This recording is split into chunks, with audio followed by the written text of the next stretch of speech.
from the registration desk. Anne Francis is back! And guess who's with her? Hey, Anne. Yes? No, it was just Anne Francis. Everyone, I'd like you to meet Anne Francis, who is... Thank you very much. There is no other consequence whatsoever. I just thought I'd be nice to know. Anne, what's the news from the guests on the front? Here. What is this? What is this? He's here. 2 syllables. If I'm not on this, I get very confused. Would you like me to introduce him now, Dallas? Everybody, I would like you to meet Nicholas Courtney.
Katy later, and that'll be really good.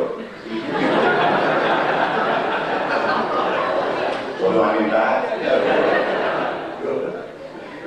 Okay. Well, here we are. Everything is now well and truly open, Dallas. Thank you very much. I hope you enjoy yourselves. And I'll speak to you and collapse or whatever throughout the day. Collapse? Yes. Nice to see you. Very nice to be here.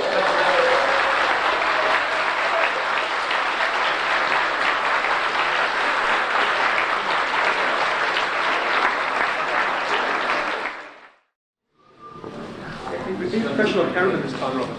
Sorry? He's a professional cameraman this time. Have you told Nick who you are in the play? No, he'll find out. Oh, really? He looks great in the skirt. Probably the brigadier. Oh, in a skirt? Thanks. I thought it might be the brigadier with a kilt. No. Where would you like, on the front or the middle? I'd like to embarrass you, Robert. In there? No? Poor darling. Ugh, it's that again, isn't it? I love doing that, it's great.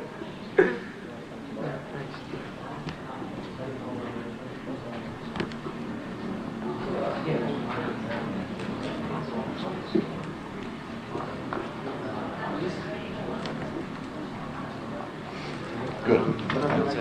That's sure. I've had a few others, like from last stage. Yes. And Mark Strickson. Mark Strickson, when was he last around? 1988. Oh, he did. December. That's right. Last convention.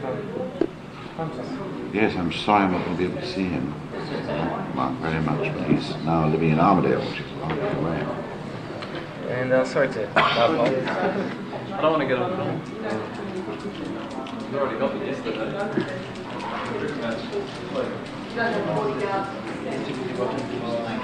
That's fan cam, is it? Yes, I quite like that photograph. I can't remember when they took that one on location. It was when we were out near Rutland Water. It's a sort of good British photograph. There you are. That one across there. That one across there.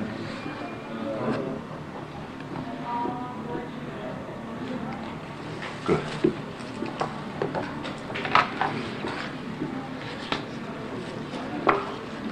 Silurians, yes.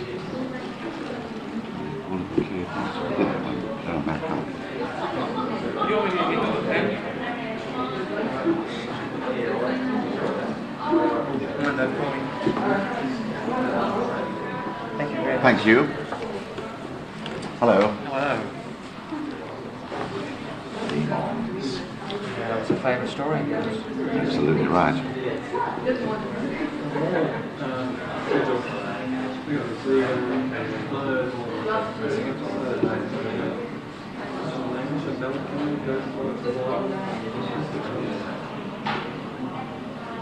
It's a terrific atmosphere, a terrific cast, and good lines. Okay. Morning. Morning. Lindsay. To Brian. Oh no, no. That's right, then.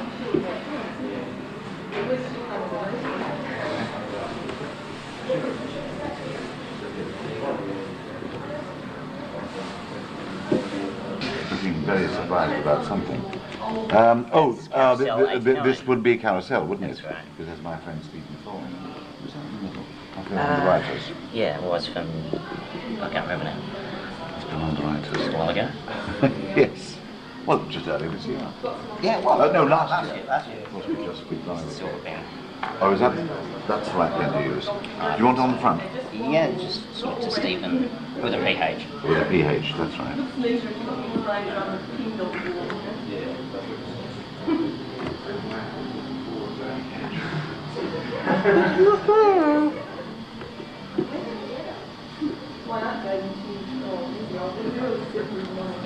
This was the photograph you took. Yeah, I took, and I've got another one. Oh, right. Yeah, and that's got plenty of space.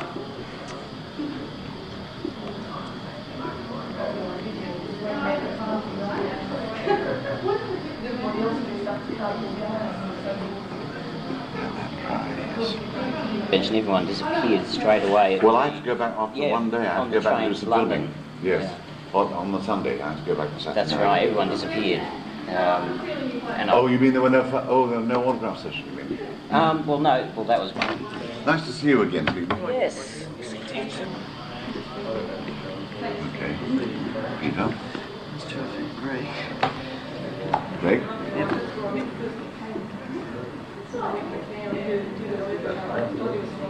Nicholas, how does your hand usually feel after all these things? No problem at all. No problem. No problem at all. But I get very thirsty. Right. Well, we'll Why work don't we on have that a bar on sometime. this campus? Yeah, it's also great as well. Great. Do you enjoy meeting all the fans? Sure.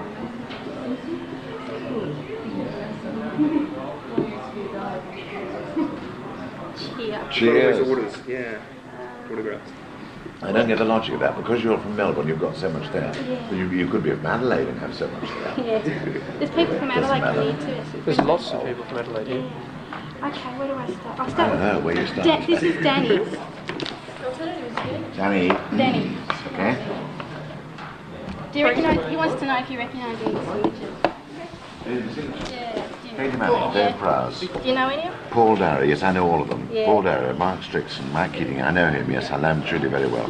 And of course, Jane Bullock, yes. I met him at a lot. I haven't seen him for a long time, don't you Yeah. mention? Came down last year. Mark Strickson came. He came last year? Yeah, he came down for a convention. They really see ya. What, the glasses? Yeah, Do they? they really The see half ya. moon? Good, they help the reading. Not bad. Do you want me to read it? No, that's one. Yeah, that's one. Okay, this Mustn't is keep everyone waiting. Justin. They're all Justins. He wanted me Okay? to bring 20 down. I said, It's no in my way. Justin too. 20. Yeah. No, that's Justin. I'll be back again if you have another autograph. Oh, well, oh, absolutely. Because there's more. You got some more dances. Oh, that's right. Yeah. No, I'll be doing another session today and probably another one tomorrow as well. You here today and tomorrow? Yeah. Good. Thanks all for coming down. No, it's great. It's nice to be asked. Nice to be asked. My first chance to come to Australia. Ah, Ask you a question about someone who I'm really interested in to Trick Shroud. Yes. What was he like? What was he like? Yeah, to work with him. Absolutely wonderful. He's one of my Lovely as a sense. kid, he was a Lovely real sense. sort of hero. He's a very, very kind man, very funny. He took a lot of trouble when he went to start going to conventions with all the fans.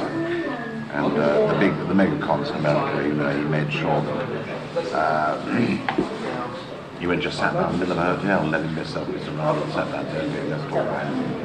But he's a great guy, great loss. That's...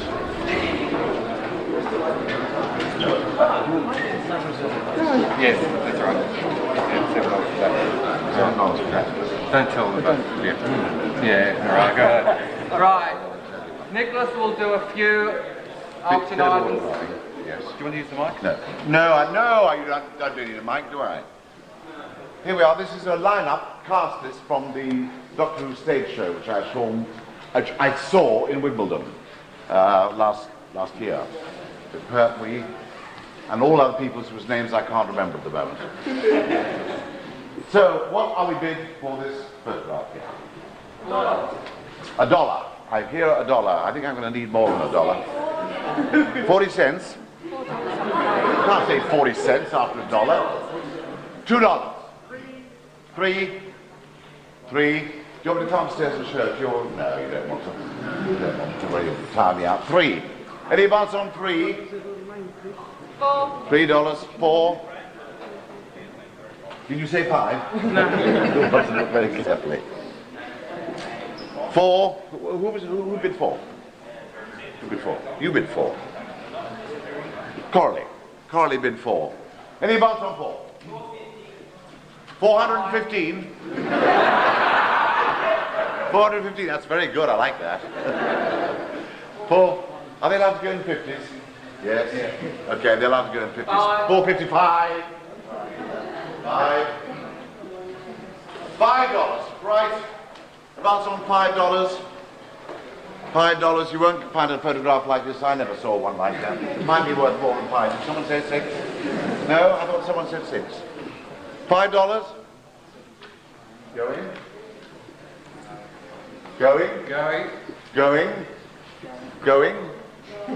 It's gone for $5. Where's $5? Who bid that? Over there. Now, who's going to collect the money? What? It was under the price. Oh, it was under the price. Oh, you can't have it apparently. Pass that, man. We should be able to get that. Photograph of Sophie Aldred. Sorry about that. Photograph of Sophie Aldred. So, autograph. Oh, well, autograph, of course. Sorry? $2. $3. $5. 6. She's very 7. Very popular. She is. 8. 9. 10. Wonderful. 10. $10. $10 it's there. $12, sir. $12 in the corner. You've got very good taste. 12. 13. Who bid 13? You bid 13. 14. $14. 15. 16. 16 over there. $16. $17. $18.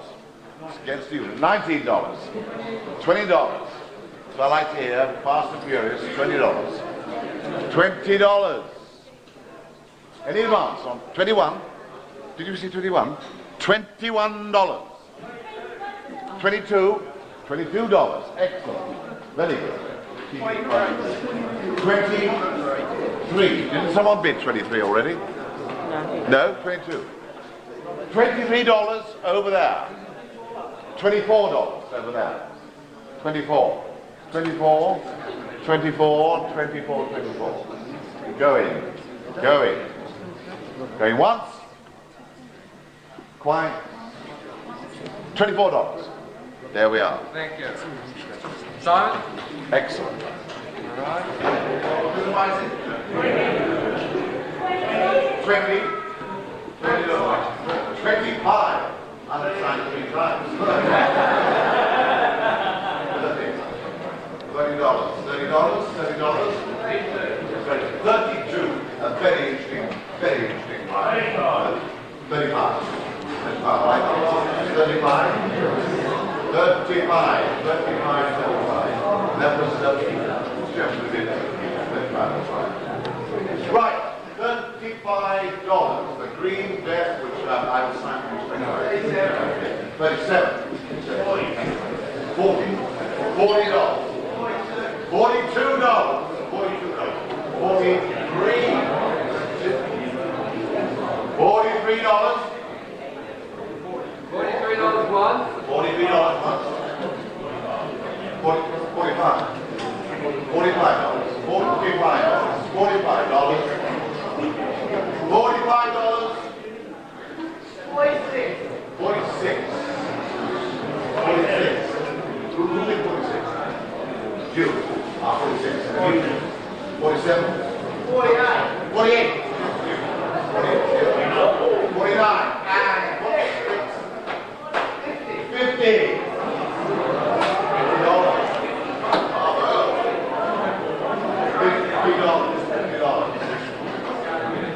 I all down $50. You all down 50. Going once. Going twice. Did you say something there? You made a funny little move. Going off with it. No? I won't take that too seriously.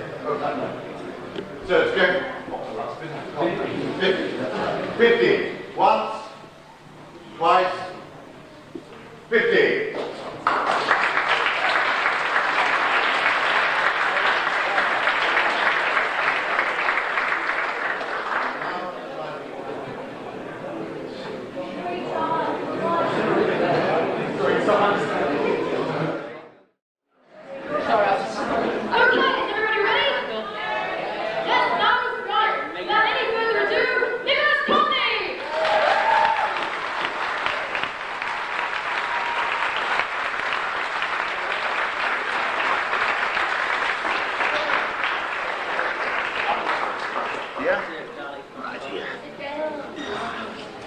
Shall I keep the hat on or leave it off? On? All right. Now, say testing, testing, so we can check if your mic's working. Testing, testing. You know all hear that? Oh, good. All right, well, let's get cracking. Now, those of you who have been lucky enough to see Battlefield so far, how many people sat? Right, heaps of you. Good, we can talk about that pretty safely. Well, the first thing to ask is, did you enjoy making it? Did you like it at all? What? Sorry. Did you not? Did I enjoy it? Yes, and I love making it because we had very good weather. Well, it makes an awful difference because all the early Doctors I did, it was always snowing, rain, fog, wet. But throughout May, it was rich weather, that's right. Without May, it was absolutely beautiful weather throughout. And it was a very pretty part of the world near a place called Stamford. No, not Stamford. Well, it was near Leicester. Near Leicester. It'll come back to me, the place. A very beautiful part of the world. Yes, I enjoyed making that very much. And we got everything in on time. Went very well, went very smoothly. And it was a great unit. And the lady who plays the Brigadette, we call her. Brigadette Bambera. She was a lot of fun, a great deal of laughs. And we all got on very well. And we had a ball. That's terrific. What did you think of Winifred's character, this new Brigadier? What did I think of her character? Well, she's more athletic than I was, certainly. Let her do most of the work. I think it's a very good character. I think it's a very good character indeed. It's sort of an unusual character. Why shouldn't there be a woman Brigadier? Didn't you enjoy the stuff in the helicopter when the Brigadier says, you know, now this Bambera, good man, is he? Well, he often got it wrong, the Brigadier. He often got things wrong. That's part of his charm, I suppose. What was it like, actually, in the story, working with Sylvester McCoy and Sophie Aldred? Wonderful. Because you want me to expand on that. I never know how to answer these questions. What was it like working with Sophie? Oh, I don't know. Something controversial would be fine. Nothing controversial, because, I mean, Sophie, I've met her at a lot of conventions before, and Sylvester, and they're always so warm and so easy to get on with, and they both work very, very hard indeed. And it was, I don't know, I don't know how I can elaborate on it. Controversial, what can I say that's controversial? Do you remember any funny incidents? I knew you were going to say that. I never remember it. All your questions are going to get up the board. It's terrible. Funny instance. Well, we had a strike. Well, we had a strike in the middle of the in the filming because they were BBC. Well, we lost a few days, but we caught up the filming. Funny instance. I can't remember. How about serious? Do you A were serious you there when instance. the accident happened with the glass tank? Oh yes, now that's something different. The glass tank. Yes, that was very alarming. That was in the studio. That wasn't on location. It was, you know, when we were filming outside. That was in the first studio weekend we had, and I'd finished my bit during the day. So needless to say, I was up in the bar. Where else I'd be? Because I'd done all my bits. And then Gary Downey, who works on Doctor Who, came up and said, "Have you heard what's gone on downstairs?" And it was very alarming because there was Sophie encased in this glass. No, not well. It was perspex thing, and the water was spilling out, and it completely shattered. And the whole of it was lucky it was the end of the day because the whole studio floor absolutely was inundated with water, which could have been very dangerous indeed because electrical faults, you can imagine what would have happened. But they had to get rid of all the water all night. They had to work all night to get rid of all the water out of the studio floor so they could get on next day with all the next sequences which had to be done. Yeah, if the people were It was very frightening for Sophie, that. Yeah. Very frightening. Yeah, but for the people who are watching, if you actually have a look at that particular sequence with Sophie in the water, you can actually see the cracks starting to appear on the bottom of the perspex panel, and it really was a very, very close thing. Now, we were talking about the character of Winifred. Winifred Bambera, yes. Now, there was one other character introduced, and that was Doris. Now, we remember Doris from a mention in Planet of the Spiders. You do. John Pertwee story. And we finally had her introduced. What were your feelings on Well, I was delighted because they talked about her so much, you know, since, at various conventions they asked me, what about Doris, will she ever appear?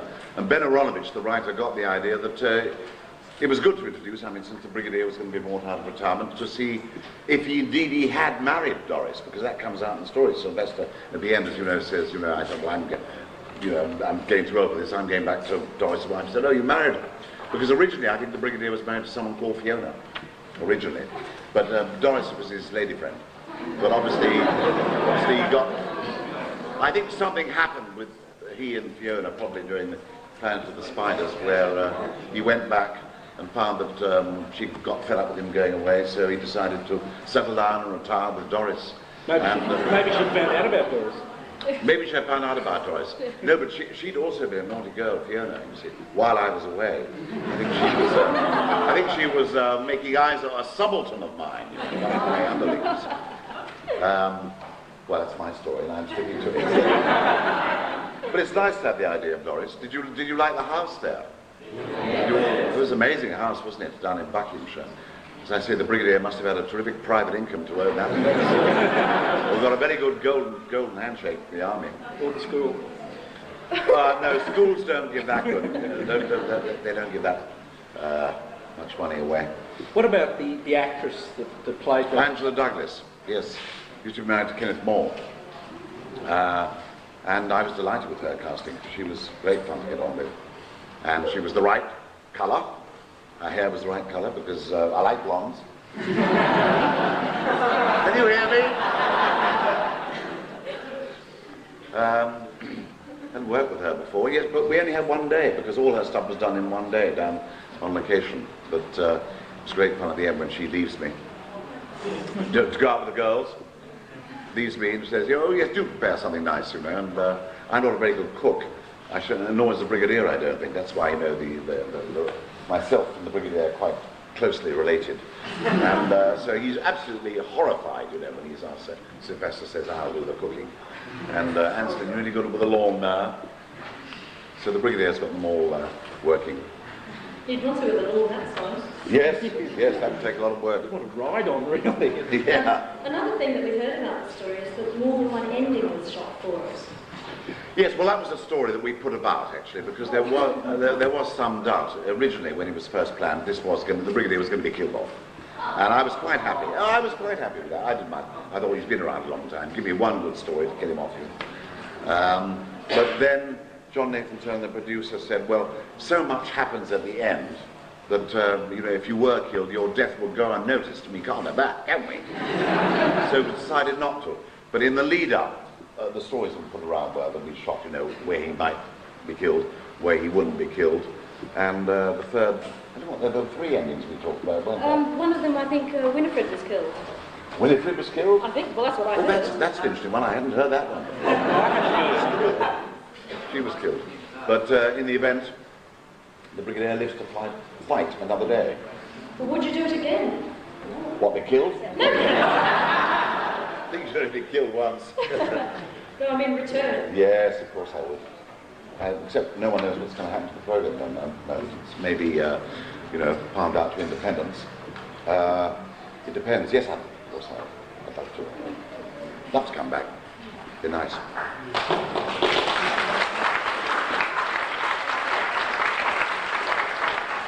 I don't know how they do it though. Whether they put him back in uniform again, or give him a high-powered sort of espionage job, maybe something in Geneva. Because I mean, that's the sort of book I'm threatening to write. It's taking me a long time. It's about whether there's a conference in Geneva, and he's in charge of all the security. It's all to do with the Middle East. It's all to do with history, which is my favourite subject. But so, you know, he could be in undercover. I don't know. Anything. Depends whatever they write to me. I'll do. One other striking thing, so to speak, in Battlefield was when the Brigadier actually hit the Doctor. Now, yes. What do you think about that? That was fine, because it was heroism, because he didn't want the Doctor to die. He thought, I've got to knock him out, otherwise he'll try and save the world, and I want to save the world. You see, you have to die a hero's death. It's a dirty job, but somebody's got to do it. Somebody's got to do it, that's right. So that was quite, that was all right, to knock him out. I knocked him out, well, sort of, well, I gave him a chop, didn't I? That's right. Different from when I knocked out Anthony Ainley in The 5 Doctors. Remember that? That was straight to the jaw. The master. But he did it for the right reasons. He sort of had to stop and then rush off and leap in there and, as I say, do all the saving himself. But in the end, well, yes, he did he? Well, you were up against a pretty awesome foe. What did you think of the Destroyer? Destroyer, yes. Very alarming indeed. Do you remember when I go through the window? Yes. Well, some of that I did myself, not all of it. But when you see me land the other side, that was me, sort of jumping up in the air and sort of throwing myself on the ground. But to go through, to do the double somersault, they did indeed have a double for me to do that. Well, I'm not, you know, I mean, I don't know about double somersaults, I wouldn't do that very well. Anyway, I'm not expendable. Maybe that's why they didn't kill you off. Maybe that's why it would be. Well, your other opponent in that story was the witch Morgaine. Now, you'd already worked with Jean Marsh many Yes, Jean Marsh. years ago. Sometime in the past. 24 years ago. 24 years ago. In the Dalek Master Plan, and then she killed me. And she was my sister. Has anyone got a sister like that? Wants to kill you. Did you actually know, or was it actually commented on the set, that line where Morgaine actually says to you, the next time we meet, I will kill you? I will kill you, yes. I mean, because it's very striking if you think back to Dalek Master Plan, where her character does in fact kill you. Absolutely. It was a great coincidence. The first read-through, before we went out filming, I went up to Jean Marsh, and I hadn't seen her, the actress, actually, for 24 years, and she said, I think we'd met before. I said, yes, 24 years ago in Doctor Who, which is absolutely true. And it was quite a coincidence to meet an actress for the second time in the same show. And again, be adversaries. But I think the Brigadier took it very coolly, and so next time we meet, I shall kill you. The Brigadier didn't think so. I mean, he's very certain. He says, you know, now look, you do this, and we'll avoid further bloodshed. But she went her own way. She's very good, Jean. Very good cast. Very good Mordred, Christopher Bowen, is very good to work with. They all were. I like the bit when the Doctor discovers that he can't kill Mordred, and then you come up with your gun and say, try. Yes, try me. One of my favourite lines too in that show is just between you and I, Mordred, I'm getting a bit tired of hearing about your mother. That was a very good line, I like that one. There was a lot of good, a good writer, Ben Aronovich. Did you speak to him much at all? Ben, yes, he came out on filming quite a lot. And in the, when he was in preparation for the story, I was in touch with him, part of the script editor, and he was giving me a rundown of the way he saw it going. It was a great surprise. Actually, for this, I turned down a West End play to do this, to come back in Doctor Who, and the management weren't at all pleased. This is a very well-known play at the moment. Well, it started off in New York and now in London, called M. Butterfly. I don't know if anyone's heard of it, but it was a great shame. I'd love to have done 6 months there, but it clashed with Doctor Who, and John Nathan Turner tried to, well, he did postpone my story. It was going to be the first one shot, but then he ended the second one, so as to enable me to open outside London and then come into London and then, you know, take some time off and maybe put my own study on. But I thought, no, loyalty's loyalty. Doctor Who comes first. It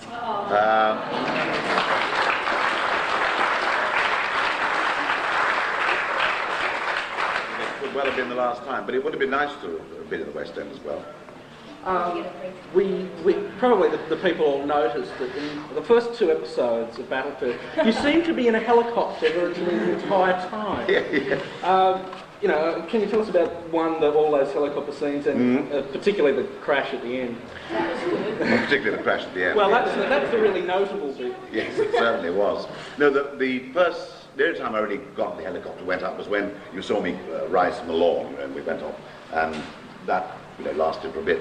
But all the subsequent sequences were all actually filmed on the ground with a great black sort of traverse covering.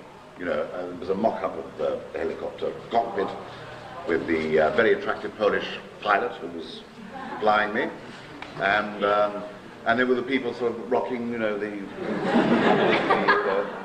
making movement noises, because it costs a great deal to hire a helicopter, and I think they would find it too difficult to. You know, the budgets in Doctor Who, it would have cost too much. So they were all done actually on the ground, all those sequences in the helicopter. Those, and until the crash. And that was done in one take, the crash. Well, you wouldn't really want to crash a helicopter twice, would you? No, you wouldn't. Well, I mean, no, the crash wasn't. I mean, the explosion of the helicopter. That was done in one take. It would have been very expensive if they had to do it more than once, but it certainly primed the life. You saw my hat come off. I did. I was horrified. The director of Battlefield was Michael Kerrigan. Michael Kerrigan. Now, how was he to work with? Fine. I hadn't met him before. Very, very, very calm, very easy, great, made it very easy for everyone. Didn't scream and shout at anyone at all. Never threw a temperament. Very, very cool, very quiet, very efficient. Got on with it. Wonderful.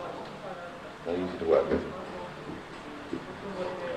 Okay, do you think possibly we could take a few questions from the audience? There'll be more time for more questions later, but if we take a few now, if people who want to ask questions, can they put up their hand and we'll try and pick you out, and if you keep putting up your hand, well then, so long as there are other people around, we'll obviously spread the questions around. And don't forget, you can ask lots of questions apart from stories on Battlefield. I mean, I've been in the programme 21 years. There are lots of other stories as well, or indeed about anything else. I don't know, it seems to be, maybe this is not today, maybe this should be for tomorrow, about to do with my career. Maybe that's We thought we'd start with the most recent one. Start with the most recent one today. Okay. Oh, well then we can keep it round. Okay, the first hand up was person up the back. Which person? The one up there in the blue, Well, yes, the one with the arms blue. waving inconspicuous. Shout out, listen to me on here. Which doctor did you go on the best to work with? The one I was working with at the time.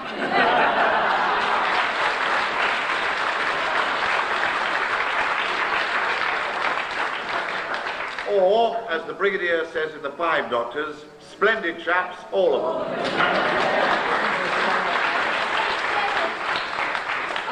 Just out of interest, what do you actually think of that line? I mean, you've had to say it more than once. That's perfect timing, wonderful. Yes, because I'm not using a microphone, so I've got to oil the epiglottis. Cheers. I beg your pardon? So what do you actually think of that line? I mean, as I said, you've said it... Oh, splendid chaps, all of them. It's an excellent line. It's a very Brigadier line. Because he does. He has very high. The doctor drives him mad on every possible occasion, but he knows that the doctor's on the side of the angels. The brigadier's on the side of the angels. He knows the doctor's a good man, and he that's what he thinks. Splendid chaps, all of them. Guess what, boys and girls? Katy, nothing to it.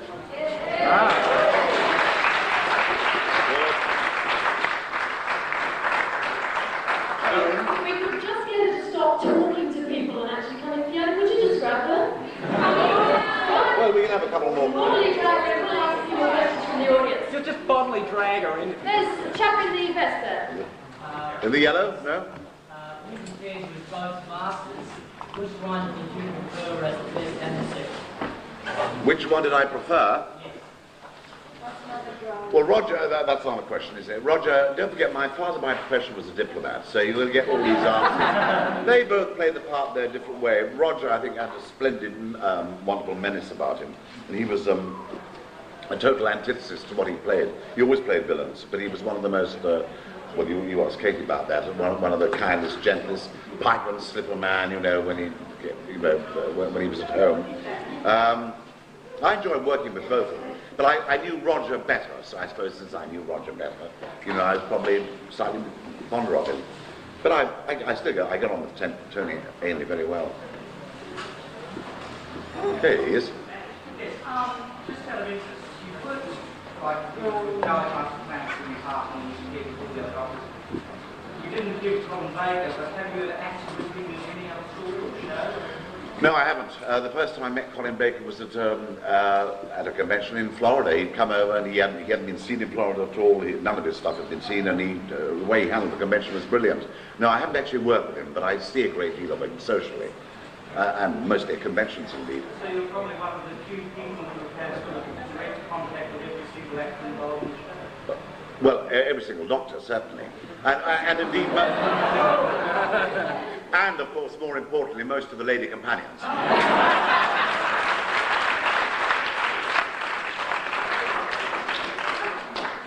That's always very important. What did you think of Ace as a companion? Wonderful.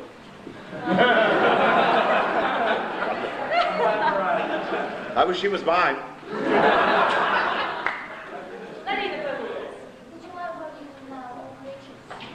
All Creatures Great and Small, yes, that was a lovely part. I like to get a few, you know, I like to make people cry as well as laugh. It's a nice dramatic part. Yes, that could have been written for me, that part. I enjoyed that very, very much indeed. They're a nice group of people in All Creatures Great and Small. I've known Robert Hardy since 1961 because Robert Hardy I understudied in the West End of London in a play. And play by Jean Anouilh called The Rehearsal, and I was engaged at the time to be married, and he lost his voice, and I had to go on for him, and he's a very generous man because when he was ill, so I had to go on for him, and you go and you have to sit in the dressing room.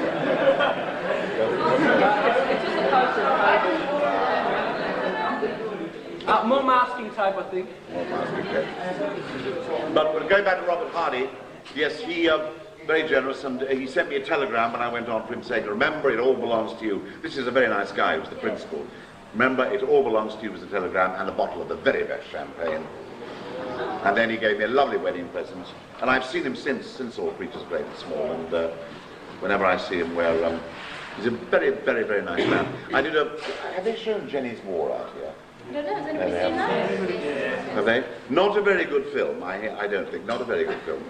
And certainly the leading lady, yes, she was a pain. Oh, yeah, terrible. Who was that? Who was that? Yes, the leading lady. Diane Cannon. Oh, yes. She was not easy, not a very good film, but I had about a month on that, a lot of very good actors, and we all had a great time, and it was Columbia Pictures, yes, so it paid me quite a lot of money. But Robert Hardy was on that playing a Nazi, so it was nice to meet him again. But it wasn't a terribly well written film, I don't think. But I enjoyed it. I always liked working. There's someone up there. Yeah, just staying on the subject of other things you've been in, I saw recently an episode of the IWTV comedy Mind Your Language, and which you played. Oh, Mind Your Language. Some European type person. That's right, Italian. Was it Italian? I think so.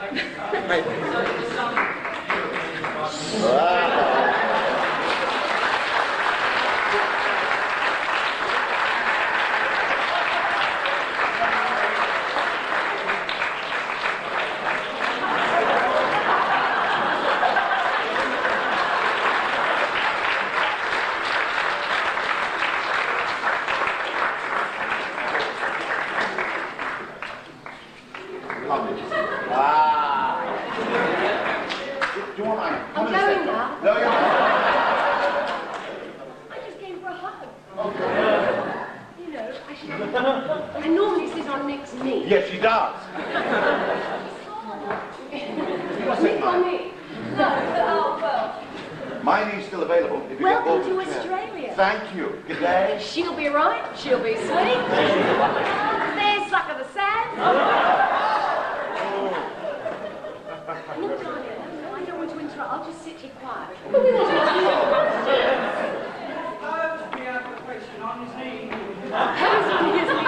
Yeah. We brought the dial especially for you. Thank you, darling. This is how I like to be. Oh, if we can do that, I'll move back in. We spent years like this. We did ages and ages and ages at every possible opportunity in every available rehearsal. That's right, except when Nick went out for a bovril. A bob, yes. The only man I know who goes to the pub for a bovril. No, that's right. Yes, Katy always said, get the juicer again. You call it the juicer. The juicer. No, I went to the beer. I went to the juicer for the beer. And the bovril, I went to the machine up in the canteen. Lunch. That was lunch, yes.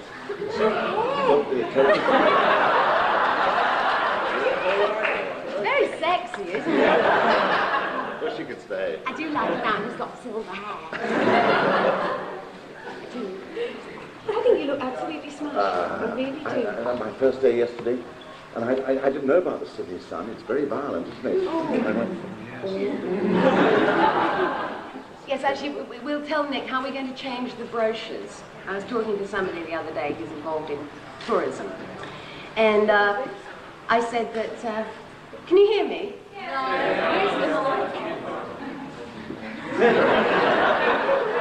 I've been bellowing away without the mic. Oh, Nick, I could hear him drive. I got to the bridge and I said, oh, Nick's there.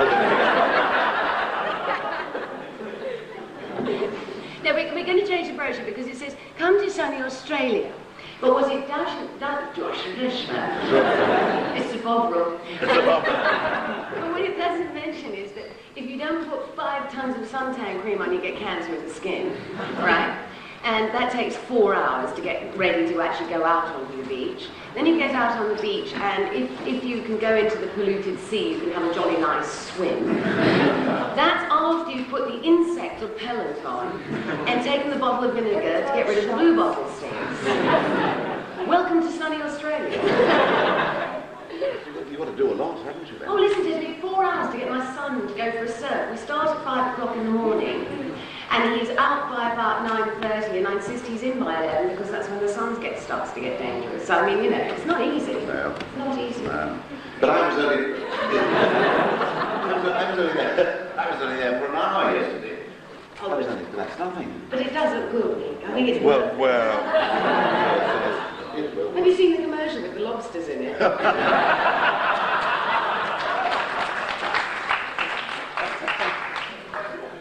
think he's just got a gig. Mad dogs and Englishmen go up to the That's right. It's absolutely true. I chose yesterday. I chose to go out between 12 and 2. Isn't he lucky? Isn't it pouring with rain for a week and a half? Yeah, it would have been unfair if I know I'd I come look out out the to window big and I rain. say, oh, it's just like Manchester.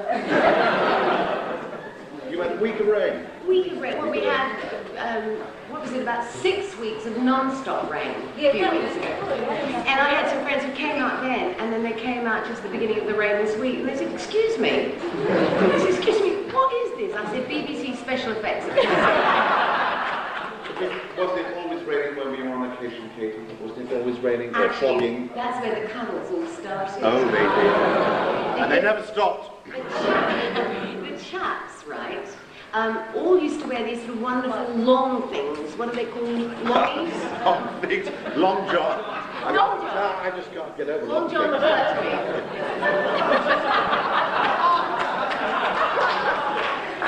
Yes, long things, yes.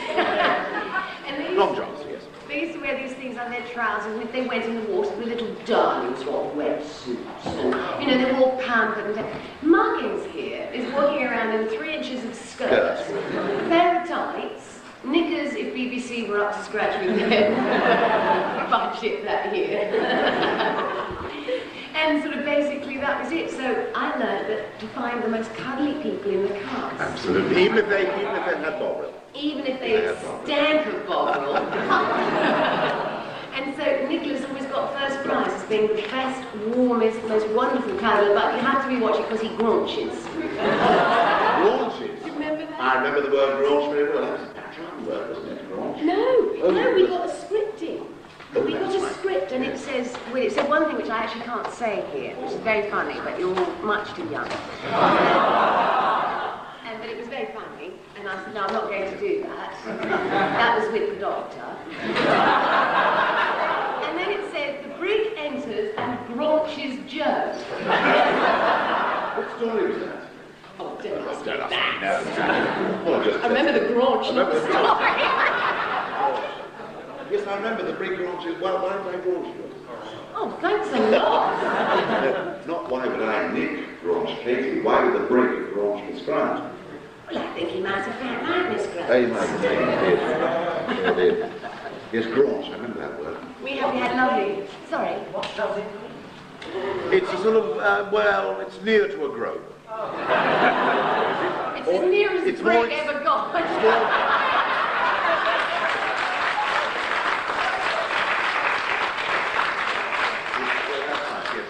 I think it's an extension of the grope. Yes, it's a long, sort of grasping grope. Well, the brig goes,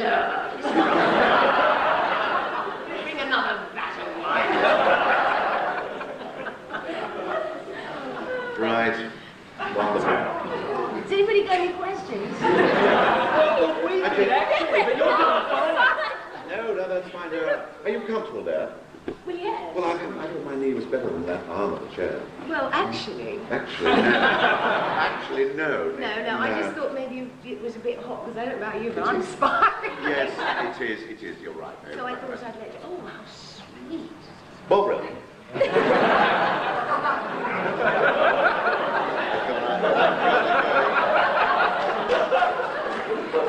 That would finish it.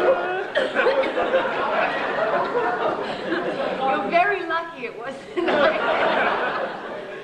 Busy bees, I don't know what you had against Bob. It's very, very healthy. Really, as long as I live. Every time I smell Bovril, I think Nick. You know, in fact, I think there should be a commercial for it.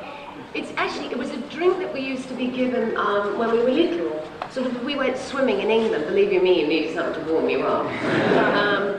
And we always used to be given hot Bovril, which is absolutely disgusting. No, it's wonderful. It is made out of ox's blood. I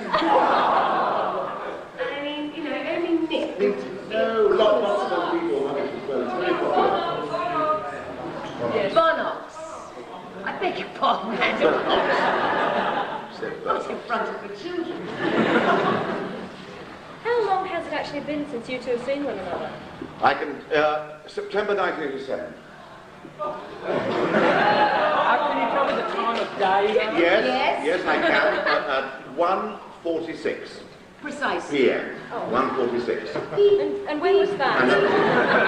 That was in South Kensington at a place called the Imperial College. That's right. Panopticon. Yes. That's right. And that's when we last met. That's the boys. That's right. And I sort of pulled a little joke on them. I pretended that I wasn't there. Very good. That's right. Excuse me, I'm not here. You did that to us. Well, they did a whole film, Katy, giving a message from Australia. And getting rid of the flies and, you know. And I've got somebody behind him. Shh. And you're doing all this, and they said, I said, but this is going to be embarrassing because when you announce that I'm not here, right, everybody's going to go, oh, shame. So, you know, it's all right. So they said, no. So they put the video on, and they said, sort of, this is Katie's message, which sorry, let me sit off. And then that came in. tumultuous applause. Tumultuous. Lips cuddles. And more cuddles, yes. Okay, and we also, we were together in America, weren't we? Yes, that was Apocalypse Con. It certainly was. Spokane, Washington State. Yes. I had a letter recently about those people. So did I. They'd gone bankrupt. I know. You know. But they did send me some money. They sent me a bit of money. Yeah. Because you see, they owed us fortunes of money. They owed everyone money. The hotel and everyone. We all had to pay for our room. Well, we nearly didn't get out of the hotel. You know, That's right. we had to go and have a meeting with the hotel bosses to say, look, excuse us, we're just travelling thespians. Fortunately, I'd done a few gigs before, and I had a few gigs to do after, so it was just, I had some money. But normally, Well, you were very unlucky because I was lucky because the lady at the time, who was looking after my interests, Yes, I remember. she had made sure that I got half my fee, and she made sure that Ian Martyr, and because I alerted everyone, you see, you weren't in England, I alerted everyone, I said, be careful, be careful, be careful, but they didn't listen to me.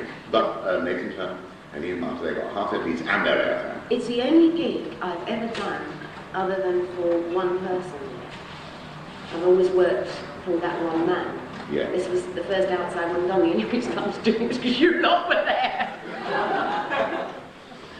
So you owe me the money. I owe you money. I don't know. No, it was real time's sake, so it didn't matter a jot to me, in all honesty. I did it because I wanted to see you guys. And it was right, very nice. It was lovely. It was lovely, but it was. We had a good time, though. Oh, we certainly did. I remember later on in the evening. Yes, I remember that. Yes, I remember that. Yes, we did. Very good. We did. We managed limited. Yeah, are we talking too much? Yes. No! You're here to talk. I think we know the one we'll ask, actually. You read this woman's writing. It's not mine. No, she's... doing it in dots.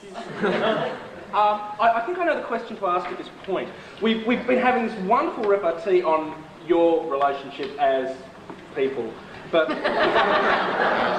people. So can you sort of tell us about the relationship of, how the relationship of your characters, Joe and the Brigadier, developed and changed over the time that you were together on the show? Oh. They've gone quiet. It just got better. It got more cuddle at each new story. Yes, it did. Yes. It matured nicely. It matured nicely, yes. In actual fact, no, I think what you mean here, what you want to know is... Are you all right, Dan? Yes, I want a cigarette, actually. Oh, good, thank God someone else has. But what happened was, because in the beginning, John Pertwee didn't want me because I was too small and I was a nuisance. Shame. Because I'd sort of sprayed his room with the fire putter-outer, and I'd knocked down all his machinery, which actually I wasn't supposed to do. That wasn't scripted. That's life, isn't it? And so he went to the brig to make a complaint about this person, you see, and the brig said, look, I'm sorry, old chap. Yes. You're just going to have to deal with this. She's very well recommended from an uncle of mine. That's right. So Brig and I, Some you see, yes, exactly. So Brig and I were always jolly close. Oh, yes. Always jolly yes. close. Yes, and I demanded droit de seigneur. I wouldn't let Captain Yates or indeed Sergeant Benton get too near.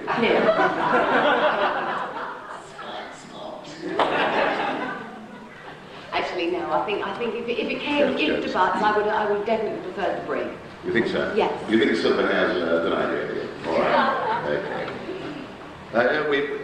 We've got some questions.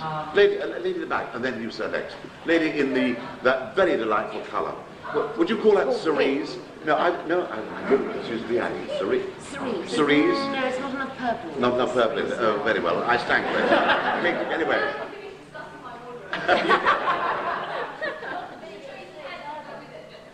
Well, feel free. Oh, yeah.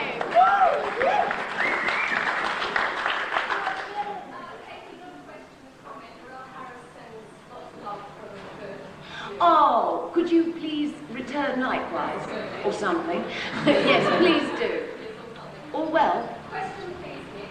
Oh, question, please, Nick. How long will you be staying in Australia? In other words, will you get a chance to actually look around with it before you get back to England? Yes, just a bit, but not probably for long enough. I'm going back on Wednesday. Because I've got terrible things to face, technically. Things have got to be faced. Life has to be faced, that's the problem. Life has to be that's the problem. Why? Good question. Well, I mean, you know, you can escape for a bit, but, so only till Wednesday, I'm afraid, but obviously this will be the first of, I hope, more trips, and then, yes, I wish I could stay longer, that would be nice.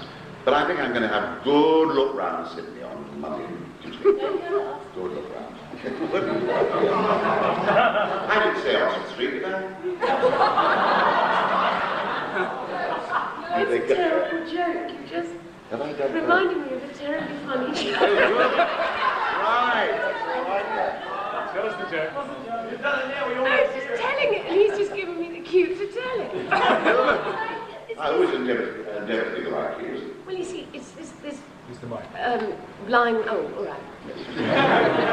Blind man goes into a supermarket, you see, and he has with him his seeing eye. I can tell these jokes, you see, because I'm very close to it. And he goes into the supermarket, and he has his dog with him, and he goes in, and he picks up the dog by the tail. I'll just look at him. Yes! Shoot the girl in the head. Oh! Anyway, so he picks up the dog by the tail, and he's swinging it round his head like this. You see, and the store manager goes up and he says, excuse me, he says, you know, can I help you? He said, no, it's all right, I'm just having a look around.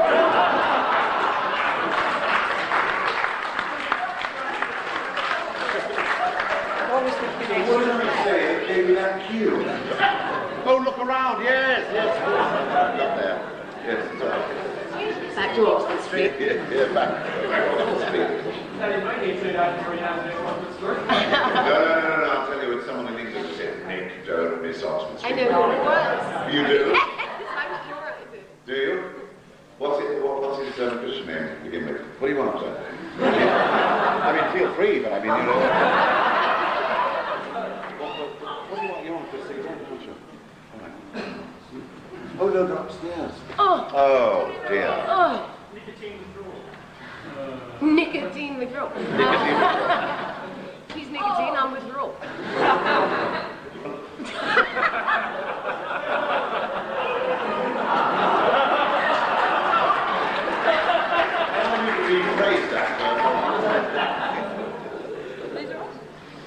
Oh, thank you. There you are, you've got something. Actually, you might not have liked, I smoked cigarillos. And then, do you like cigarillos? If we stick up this Stick up at these, where? with something like a bit of wood, it tastes just like a cigarillo. We paint it brown, you know no difference. You don't want So it? you paint the tobacco brown as well? You want this? No, it's for you. I borrow. Thank you. Good light.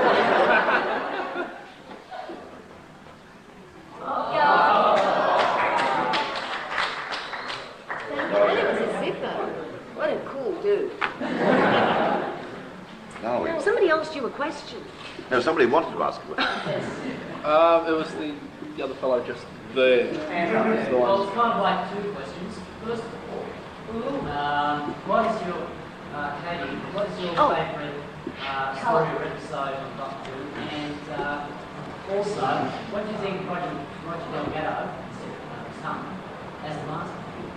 Roger Delgado as the master, I think, was probably the best thing that could have happened to Doctor Who, in all honesty. I think he was just superb. And much as I admire Anthony Ainley as an actor, and I have to say this having said that, truly, but much as I admire him as an actor, I think Roger Delgado actually had made a living out of playing baddies, yes. And yet, a sweeter, nicer, more gentle, funnier man. That's what I was saying before you came in. Really, you could... White slippers at home. Yes, You know, yes. and the most gorgeous wife. Yes, kiss me. And he was so happy and so lovely and so... I remember on my first sort of time in Doctor Who, and I saw this actor walk towards me and I thought, oh! You know, I was scared enough of it as it was. I mean, I didn't know how to talk to any. Do you remember I learned everybody's lines? I was so nervous, I'd learned everybody's lines. Can you remember any of mine? Well, I couldn't, could I? No, I was about to, oh yes, I have to tell you this. Yes. Nick had this wonderful thing. This is the working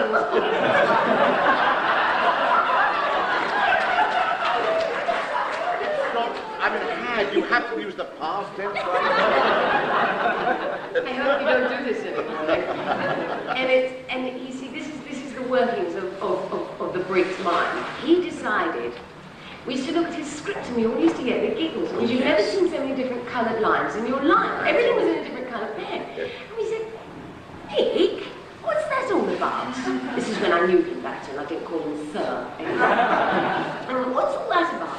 And he said, oh, well, you see, he said, see, what I do is he said, I underline everything in a different colour and I know exactly what it means. So we all looked at each other. So we came to doing the first rehearsal. Right, it rings a bell. Well, yes, I can't remember. And so we come to do the thing, and Nick, we keep saying, Nick, it's you. Yes, I know. He's like, I can't remember what the blue was for. So we would press onward. And then we'd say, Nick, it's you. He'd say, yes, I'm just trying to work out the red. And it was like we had this incredible code. We couldn't record the bloody answer. Would you buy a used car from this man? I remember it was John who used to say, you know, whenever I drive, when I did forget the line, you know, I'd always find it, you know, I knew it was me. I said, yes, I know it's me, but I'm not quite sure why sort of something is happening. So John used to call me Dame Edith. Do you remember? That's right. Oh, why? Dame Edith Evans. I don't know why. It was the way I was finding a wonderful reason.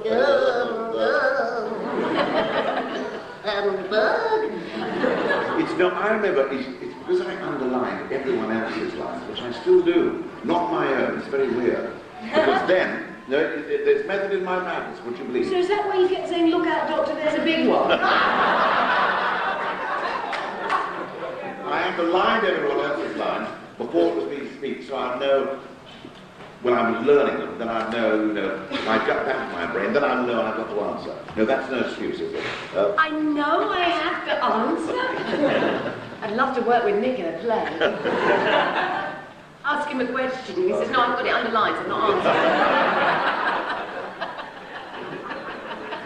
That's wonderful. I can see a lady there, you know, yellow.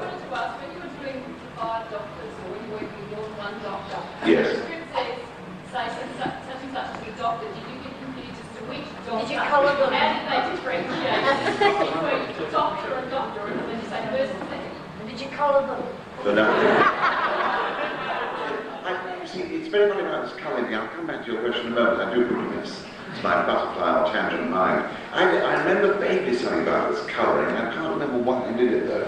But it must have riveted you all indeed. It's the Bovril. No, because I mean they all were different places, so I knew they were. And most of my stuff was with Trump, anyway, as you know, by doctors. And except I know one thing that did happen in the studio. First time I meet John Pertwee in the story, and it was on a tape, and it never happened in rehearsal.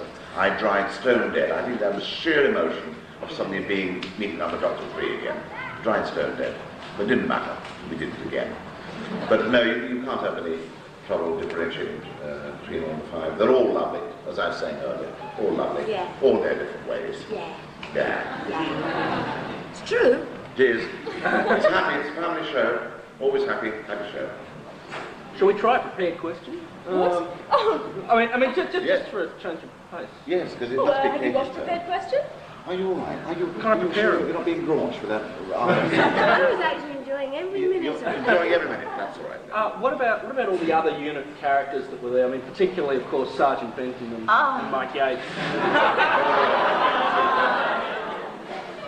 You're talking the most wonderful person here. I mean, Benson, sort of, you know, how little thing, you just certain people make you giggle. And I mean, it just doesn't matter what they do, you just laugh. Yeah. John Levine always had this effect on me, and I mean, we got into trouble a lot for giggling. We did. We did. I'll never be, my favourite story, which I've told time and time again, was in The Three Doctors. And John and Pat had, I don't know, some problem in the TARDIS in the... Oh, they always did, yes. They didn't, yes, they were, worked you in know, different ways. absolutely. They worked in different ways, so we were just sort of standing there, really, weren't we? Just sort of minding our own business. And the Brig's sort of quite happy because he's got his coloured pencils. and I John Levine and I, the director, had sort of omitted to tell us what to do.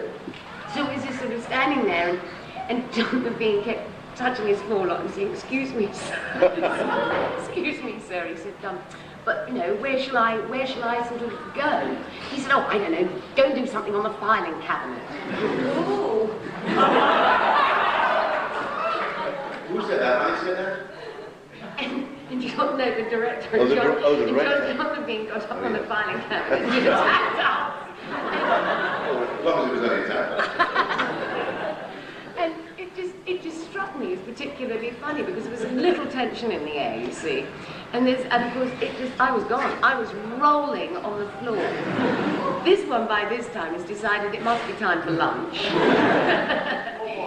And what No, actually, I think it was a pint, actually. I used to have the bobber in the afternoon. That's right, 3:35. That's right. 3:35. When I had a cake with John. When you had a cake with John. That's right. But lunchtime, of course, it was down to the castle, to the juicer. That's right. And I used to have spinach and chips. Yes. And you once, in the 2 years, you once came down to the bar with me. You made a special, because you never used to. You were very good. That's because I felt so sorry. I know, all by myself. This poor baby used to go all by All by himself. And you know, and I really felt that it was time somebody was supportive to the Queen. Very nice. So I went.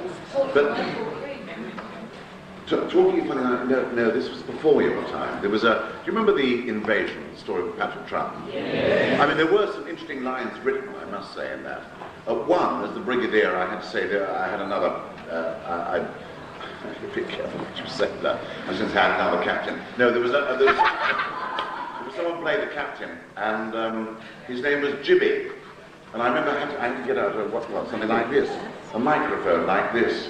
And the line I had to say was, "Jimmy, I want you to get on my chopper and tell Benton to lay on G." And I said it without, I didn't think about it. You know, a helicopter. Yes, I know what you meant. Good line. Who was the first to actually laugh? That's what I want to know. I don't know. The audience probably. Yes, but lady up there.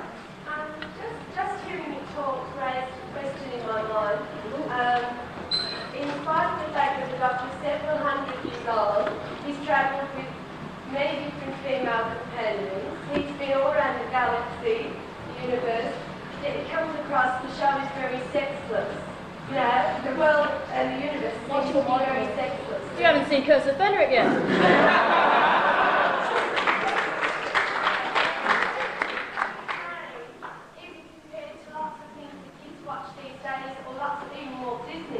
Doctor Who is a very sensitive show. Is it deliberately made that way, or what do you comment?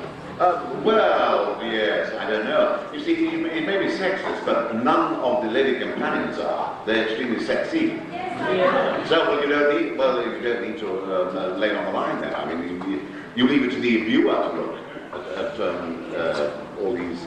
My only comment to that was that, you know, when you're doing a show like that and you're being chased by things that, you know, like giant ogrons, and you're being attacked by Daleks, I mean, who the hell cares? Yes. Just getting back to the invasion, like Oh yes. Simon. Oh yes, Simon. There's a rumour that you've got a copy of the two missing episodes of the invasion. That's what someone else asked me earlier today.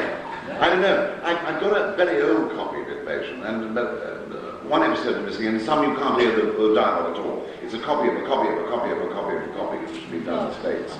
And I remember when Ian Martin was writing the adaptation, he came out to my flat, and how he ever got the story out of my copy, I don't know.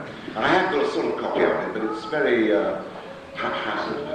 Do you have any other stories at home?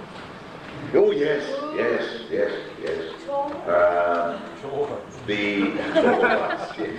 do the jokes, thank you. I wish I could.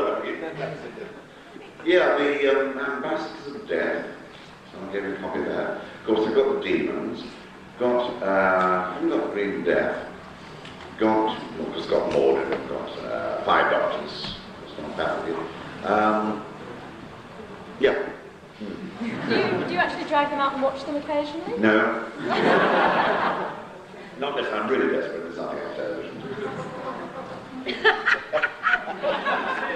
just got this picture of Frank sitting there with his bogrel and his pipe and his old copy and thing and his coloured pencils.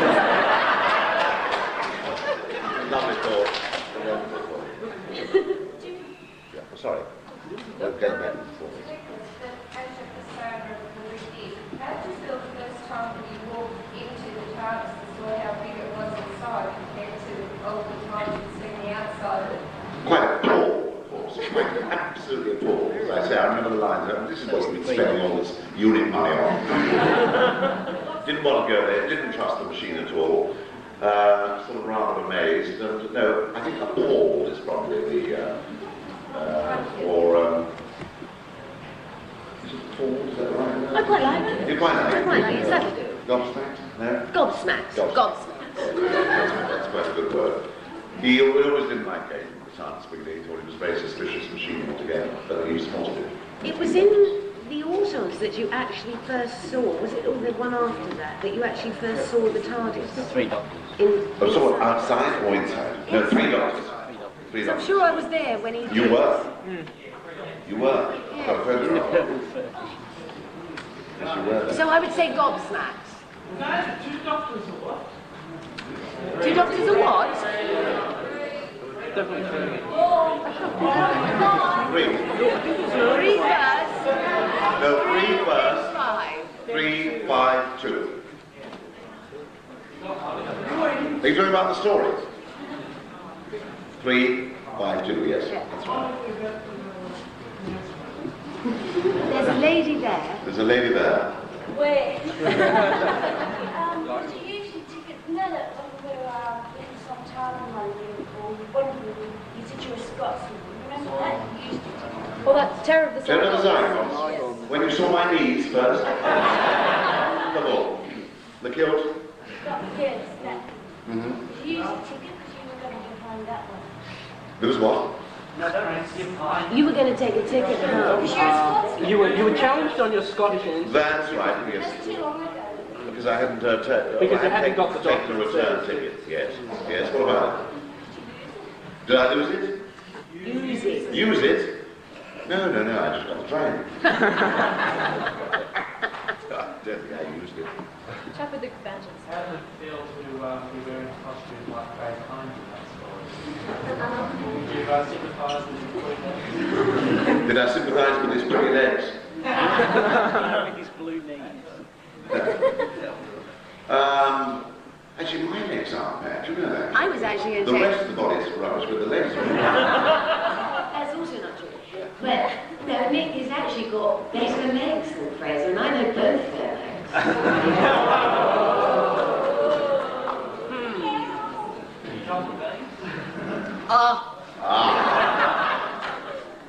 Was the Scottish business with the kilt actually your idea? Or was that something the writers came up I think it with? was Douglas Camfield. Well, you see, don't forget, Brigadier Lethbridge Stewart came from the Highlands, you see, it's an old Highland name.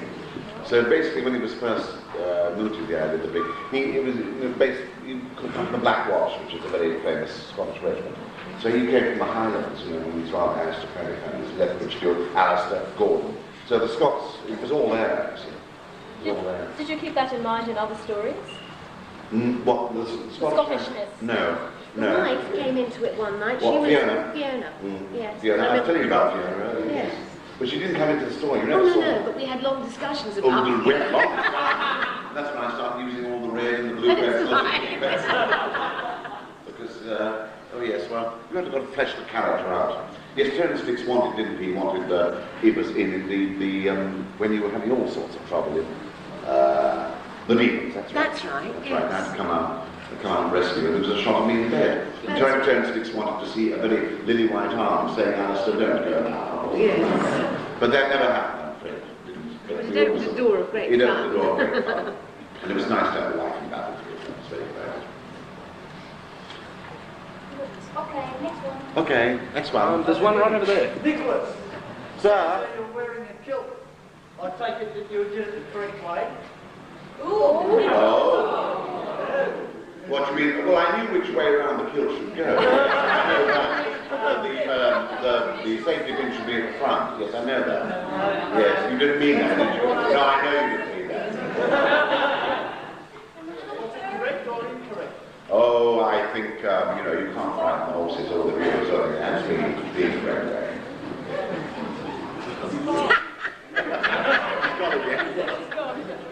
Chap in the blue shirt. Talking about the horses, do you remember how to back the horses? Yes.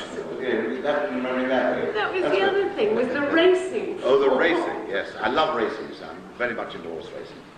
That's right. And you like peas with done in a sort of, you used to do your peas differently.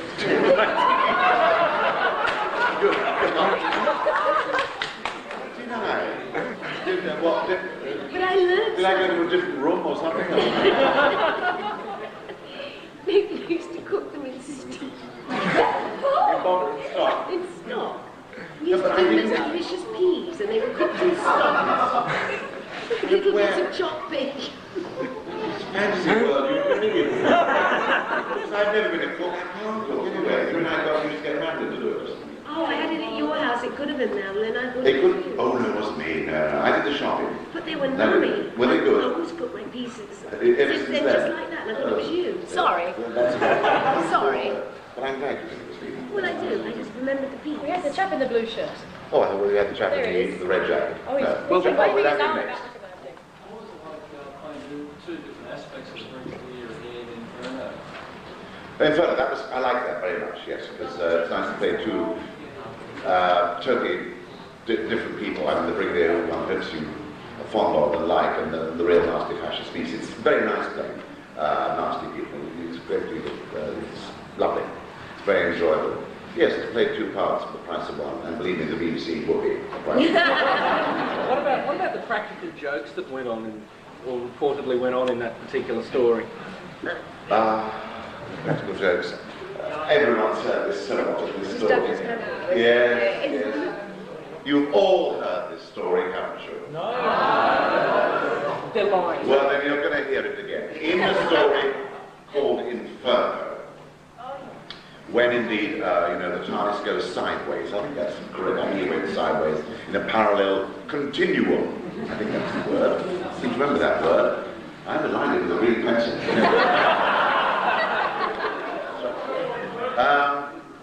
Yes, and I played the brigade leader with a wonderful eye patch, you know, and a dueling scar all the way down there.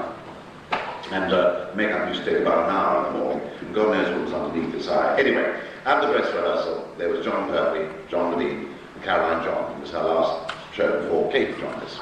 And they thought they'd play a joke on me, okay, in the dress rehearsal, and I'm in my study, with my back to them, and I've got a sort of swivel chair, which is always nice to make your first entrance swiveling around the chair. Looks sort of frightfully, you know, flash. I need to stop with you. And don't go round. No, you don't go round and round. Yes, that's good.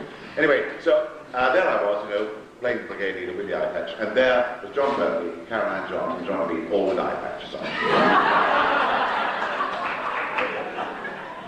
Thinking, what's the brig going to make of this? So the brig started the dialogue, and I went on with the dialogue, and I went on, and I just didn't face it at all. And it was interesting to see one by one, John Medine couldn't keep a straight face, Caroline John and John Pertwee, and there they were, riding the laugh, and I was going on the dialogue. Yes, say something like that. So that was them trying to break me out, but I broke it. Do you remember we dressed up once, all of us? Did we? What did we dress up? Well, we had the Daleks dressed up like come dancing Victoria creatures. I had a little goatee beard and a moustache. John had sort of little pickaninny curls, do you remember? And you had false eyelashes on. And it was really dreadful because nobody else thought it was funny. Yes, that often happens, yes. You think, oh, we'll make everyone laugh, and everyone knows this. Like the aeroplane we built in the rehearsal rooms just before we were supposed to do a technical run, and we'd forgotten about it. We'd taken all the props and we built that aeroplane, do you remember? And they came in to do a technical run and there isn't a prop in sight. And there's all these actors posing by this aeroplane. Which story was that? Oh, I don't know. It's rehearsals. Rehearsals. I just remember doing that. It's like kids, isn't it? Honestly, well, we're all kids. Yeah. Well, in Doctor Who, you have even more chance to have fun on that level. I mean, it's great. What about the actual, particularly in the Pertwee era, many people have the idea that there are an awful lot of moral messages being put into the stories. For instance, there's the one in Green Death where it's all ecology and everything. Oh,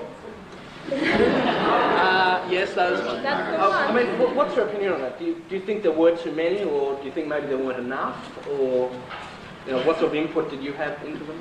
I mean, well, from my point of view, first of all, I honestly don't think you can get enough messages about our planet, and I think nowadays we know that even more. The more we find out, the more we realise that we are destroying this rather beautiful beast. But I think messages are there for those who want them. Some people will watch a programme and not even get a message. I mean, they don't even... so I don't think you can really say there were too many messages, but certainly when you're talking about the planet, no, I don't think they can be. And I don't think they were hard-driven or anything like that. They were there if you wanted to receive them. And, I mean, Doctor Who is always, good wins over evil. I mean, that's the basis of every children's story, is good will always win over evil. A couple of fairy tales don't quite work out that way. No, there's one too. Actually, I think the Green Death probably carries more messages today than what it probably would have. It's before its yes, time. you're right, because I mean, in the last few years, I think it's everyone's well sort of before green its conscious time. now. Everyone's very, very green conscious. Yes, those maggots. A lot of people ask me if the things that phase me out more, but all the monsters were those maggots. Yeah. I hated those maggots. Yes. They were nice. The picture, I mean, of Katy sitting by the fireside in the room and this maggot approaching her. Yes. They were actually, because there was something very real about them. Yes.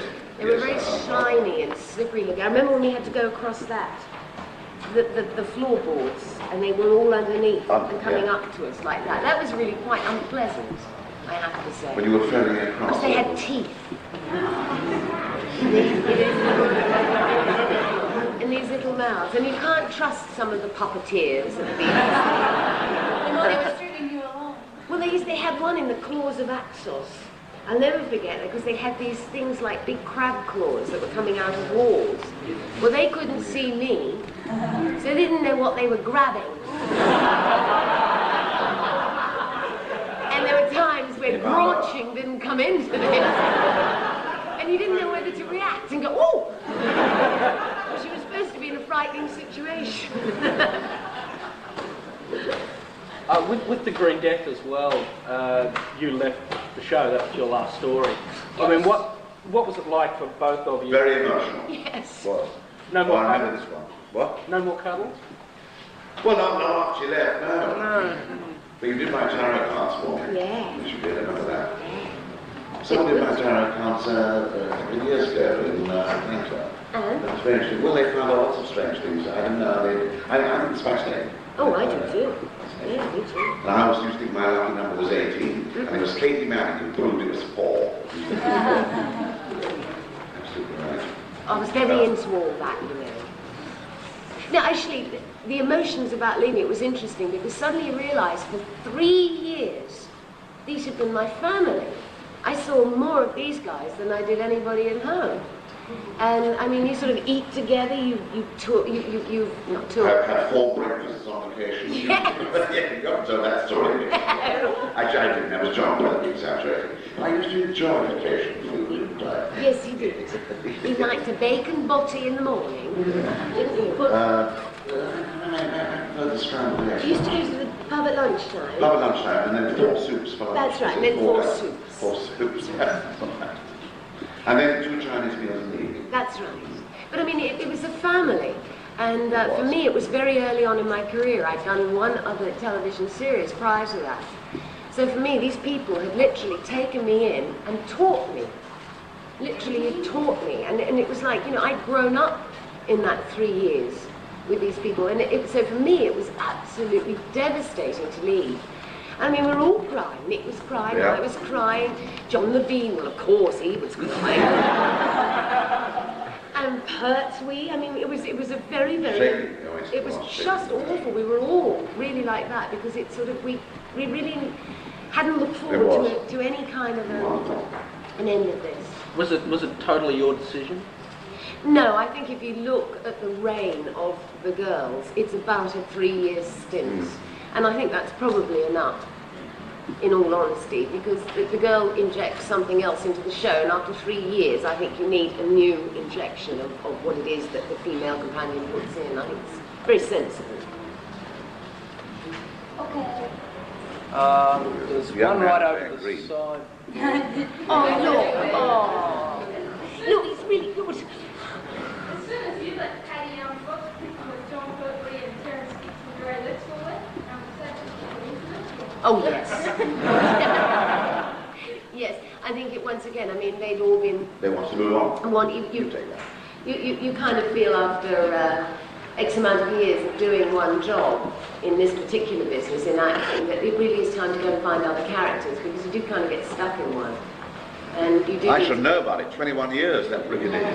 21 years. 21 years? Gospel on my life. 21 years. He first appeared in 1968. Isn't that dreadful? I wasn't even acting then.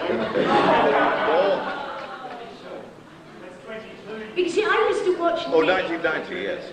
I used to watch Nick when I was much, I mean, as I say, before I'd become an actress, I used to watch Doctor Who because I loved it. I watched it way back, and I mean, because I remember Nick being the most dashingly handsome, and he still is. But I mean, I remember quite fancying him, you know, sort of in the sense that I now she tells me.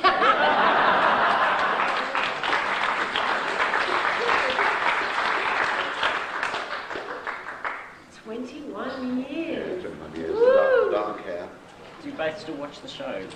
Yes, I do. Yes, if I'm at home. If I'm not at home, I enter watching videos. Yeah. Okay. Oh, me? Absolutely. When I'm, you know, the theatre is very antisocial for television, isn't it? Yes, but, you miss a lot of it when you're on the theatre. But if I'm not, I always watch it, and my kids watch it, and that's nice. And they tell me what happens if I miss it. Yes, I've got to keep on watching to make sure they're still doing it all right. Because I have a proprietorial interest in it. Yay!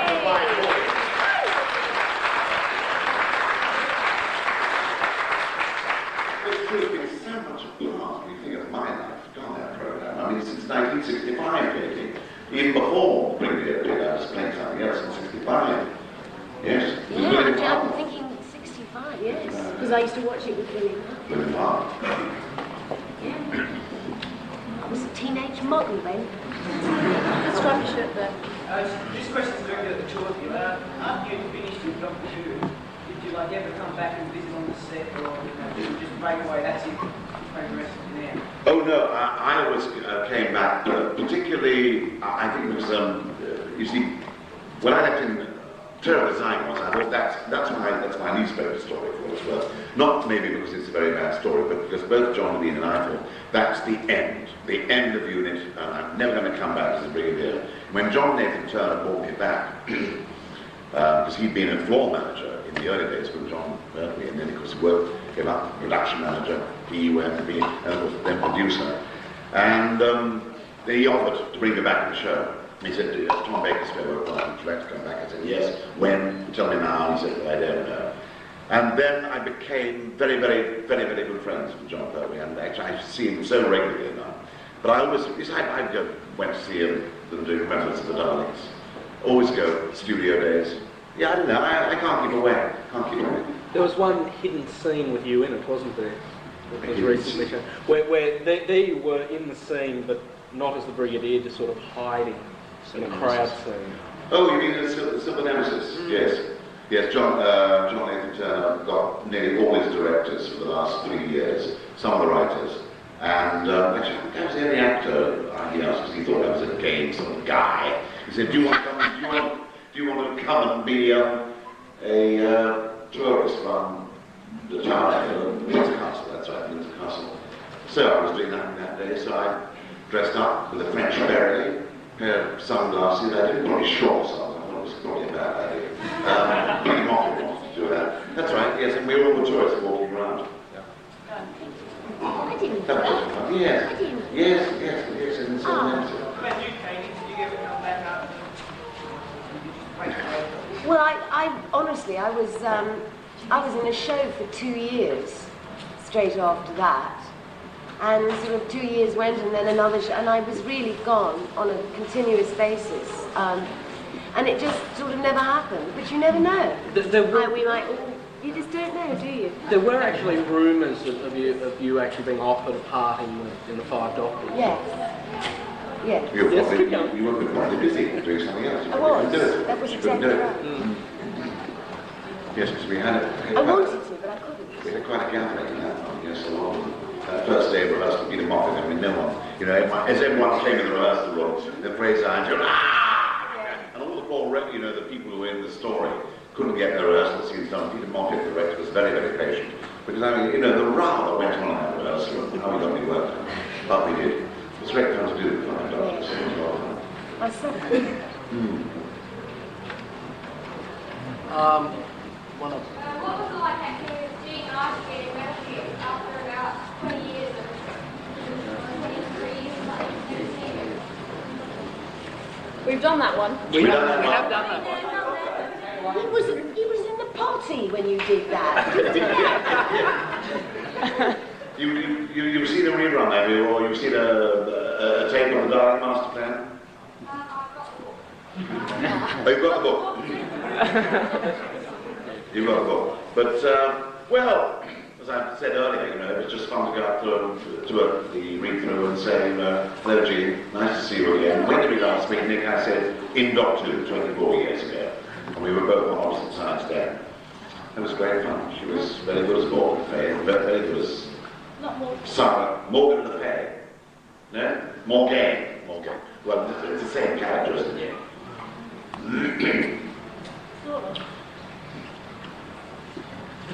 There you are. Anybody around? The blue t-shirts. You were saying before that the maggots and the green jets were good to work with. Ooh, good to work with, never terrified. There's been a lot of other situations we're in, though, when special effects weren't added perhaps until afterwards, or monsters look realistic perhaps on TV, but not when you're working with them. When you those very difficult situations for you? My favourite thing was watching Nick drive around. Oh, he's going to be rude about my driving. Oh. No, I It used to produce, well, it may be all right, I don't know, I don't claim that I'm a particularly good driver, because, I mean, Levine and Purdy used to be very snotty-nosed about me driving. Oh, they were beastly too. Beastly, it really gave me a rough time. But it looked quite funny. And what was funny was me on the front of the motorbike that I'd never been on in my life. They said, can you ride a motorbike? I said, yes. Well, I didn't realise they went and you didn't. I mean, they just sort of go from between your legs, and you sort of haven't had a chance to sort of really hold on tight, and next thing you know, you're on your bum and the motorbike's going that way. But I was just watching Nick drive around in Bessie with all these little BBC things going, and of course when it comes out on the screen, they actually explode. But you didn't like that, did you? Well, I didn't. I was all right. You haven't seen Battlefield, but I mean, my God, they were throwing everything at me in Battlefield. Fine, you're okay. Doing all that sort of acting. No, that's fine.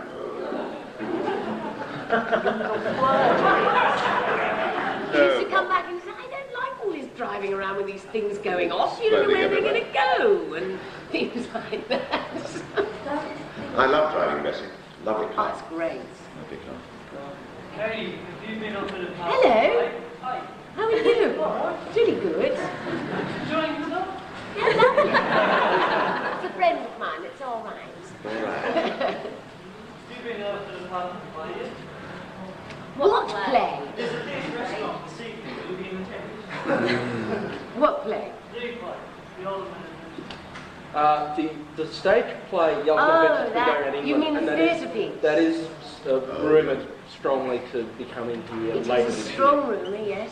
So strong, I mean, it's all Doctor Who's this story. It's life Doctor Who's ruled this in particular. Yes, because John did it for a bit. Well, I think Edgley's talking seriously about bringing it out. And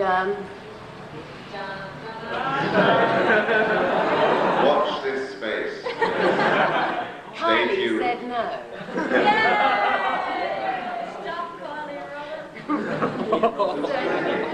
Kylie Minogue, you ignorant pig. Black Kylie. No, don't worry, I know all about Black Kylie. She was named on New Year's Eve as Woman of the Year. Dick James did this thing on New Year's Eve and said he was describing this, Woman of the Year, and all the lead up, the build up, you may have heard about this. Obviously, it was going to be Maggie Thatcher. We got it. We got it 2 days ago. Yeah. Oh, you got it 2 days ago? No, a week ago. Yeah, oh, yes.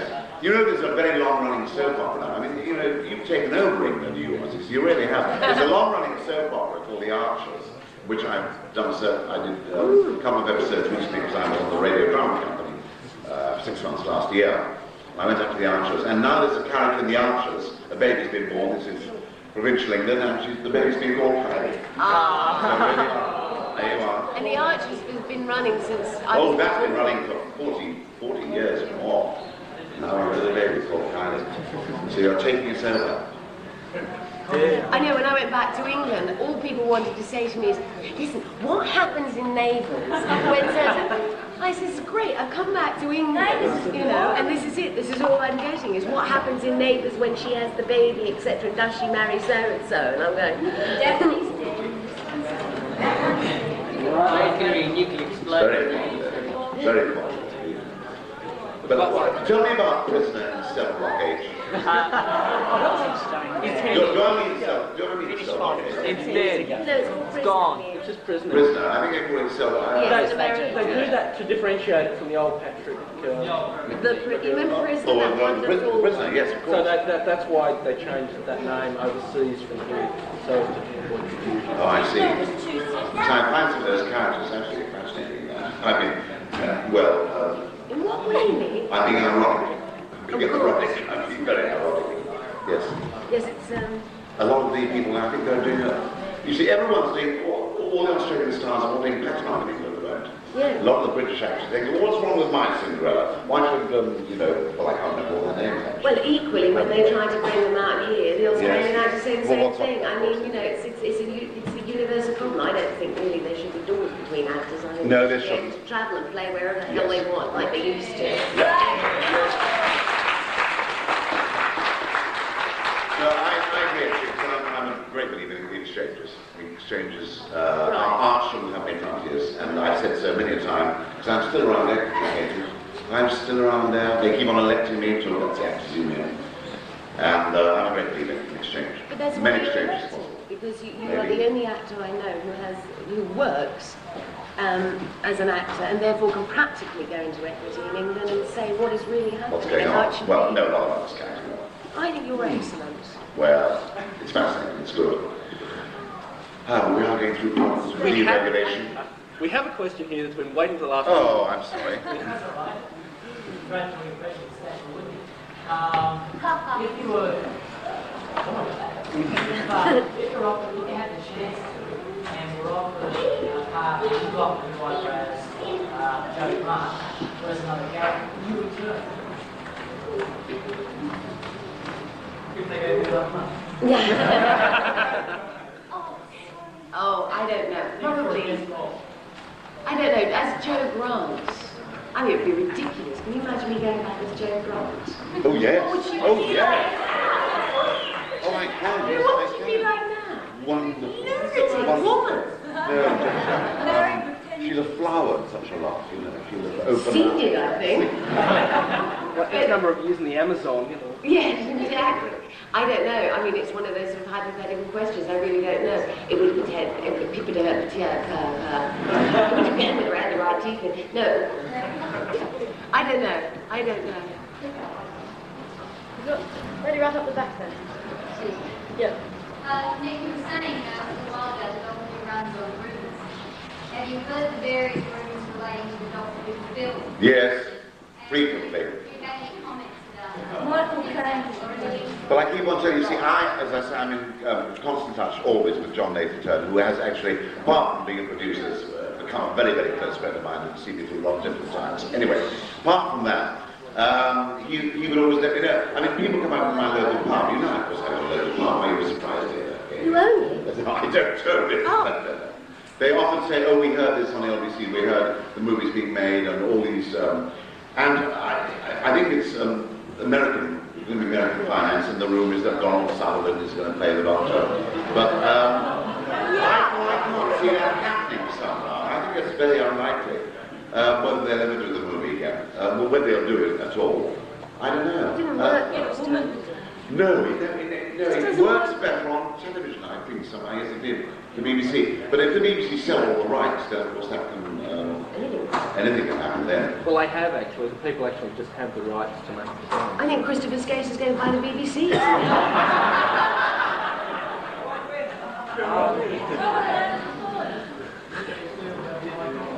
But the rumours go on, and it's funny about this particular, the rumour about the movie is, I promise you, been going on for 3 years, and still the rumour is the same rumour. It doesn't even develop, which makes it quite extraordinary as a rumour. Just doesn't even develop. Do you have any opinions on the other room related to it is going to be Sex in the TARDIS? Sex in the TARDIS? I'm going back, I'm going back.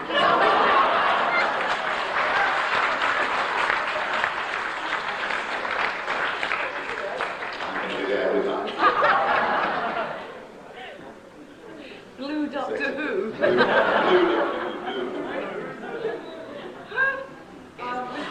Well, considering the revelations we've been getting all day, do you think Mary Whitehouse may have had some concerns about Doctor Who's place in the children's program?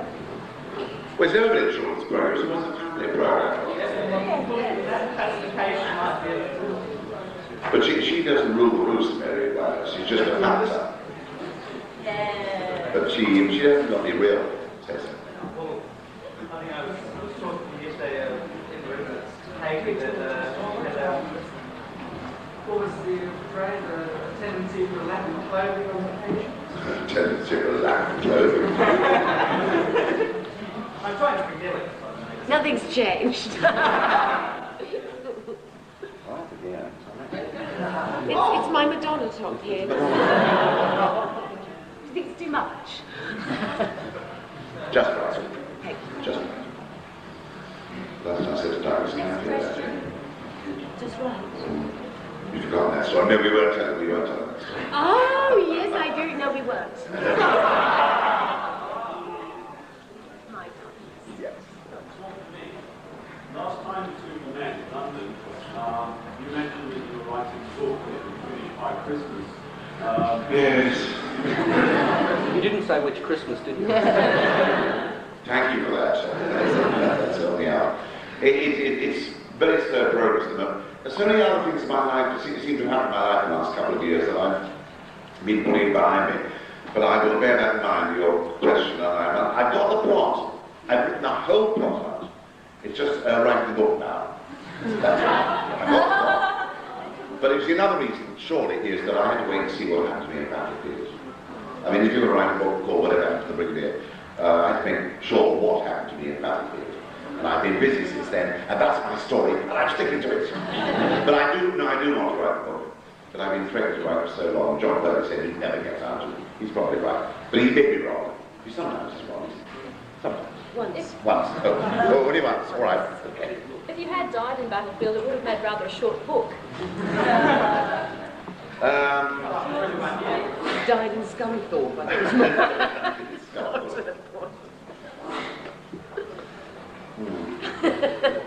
You could have got a ghost brother. Died in Scunthorpe, that's fine. That's fine, you know, I died in Scunthorpe, and the jokes didn't go down well in Scunthorpe. That's right. No, that's an expression thing, yes, so I died in Scunthorpe. Died in Scunthorpe, you know, show, didn't get any laughs. We have the Australian equivalent, I can tell you. I've died there. Have you? Yes. What, Kalgoorlie? No, I was actually very successful in Kalgoorlie. Well, how about Coolgardie? Coolgardie? No. Coolgardie, just to keep you... No, I don't know. No, not Well, I just remember those two names when I was very, very young, learning about places in Australia. One No, was I Kalgoorlie, died in the other was Redcliffe. Coolgardie, in Redcliffe. I died in Redcliffe. I think a lot of people died in Redcliffe. You again. You've done quite a bit of ballet, Katy, but can you Charleston, and if so, coming tonight, you can see demonstration. Yes. I can Charleston. Actually, Nick cuts the light fantastic, I have to say. He will do the time warp for you again. Not again. I love the music. He will do the Charleston for you. He's a jolly good dancer. I like dancing. I enjoy dancing. I like So do I. moving around the floor. So do I. But moving around the floor. Yes, Nick Courtney moves around the floor. When people don't do the time walk with you there? In America. Oh, did I? Yeah. Oh, yes, that's right. I've got photographs of us walking. Walking? Yes. That's right. So we did, yes, we have to show us something. Well, you know, everybody had a little act, didn't they? And I didn't know because I wasn't a seasoned member of this sort of going to America group. And they all have a little act, and they sing and they play their guitars, and you know. And I'm told the day before, oh, you're going to do a little performance for you. I said, beg your pardon. And I said, well, like, you know, what? And they said, oh, well, you know, you could sing or play your guitar. And I said, well, I'm in music and I don't actually play the guitar, and I really don't think a ballet dance is what's required. And so I sat in the bath and I thought, what the hell am I going to do? So I did my impersonations for them. Now that really got me. I did Popeye, and I did, who's the lady who sang, oh, I loved her, wonderful, wonderful singer, Janis Joplin. And I did my chicken noises because I was very lucky. I found some yellow feathers that somebody dropped off a costume. So I sort of, you know, stuck them on me. I did my chicken noises. Because all these American fans thought, there's something wrong with this movie. And it was basically the only impersonations I can do either men or animal noises. I find it very hard to impersonate other women. Which is, it makes it very hard for me to do my impersonation. Interest. Stupid. What did I do with that comment? Oh, Ian Martin and I had done a double acting. You know, you drank Bovril. No, I've given up Bovril by then. No, you drank Bovril and sang God Save the Queen whilst drinking a glass of Bovril, isn't it? No, sorry, Nick, got it wrong. No, you did your double act. Did double act, yeah. Yes. And John Levine told jokes. Well, we think they were jokes. Yes, We're actually having them. He's tremendous courage. Yes. Oh, the courage. The courage he's got. They've actually gone to the museum now to be dated and put away in various. Yes, it's, I learned an awful lot about those conventions back then. Doing cabaret, I've never done that before. All started with John, you know, John Pell, we did the cabaret number. They said, right, we all get in on that. I know. Yeah, lovely.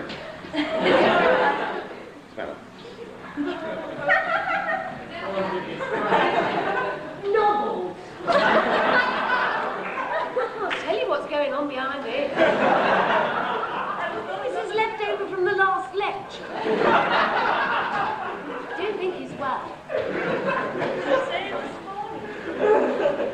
Sorry. Who is it? It's all right, don't go. Yes, right. Shelter glass. Shelter glass. In the pub. In the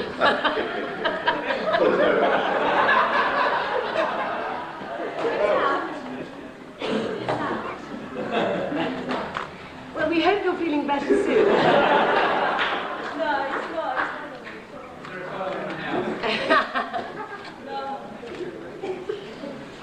I was going to ask what you did. Yes, come on, your turn now, you do. My chicken. All right, I do my chicken. I like doing the chicken.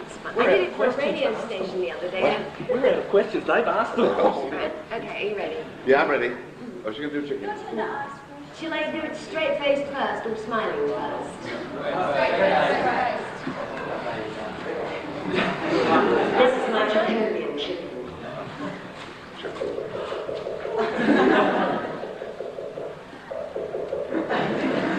Now do it smiling, just to prove it's not in my mouth.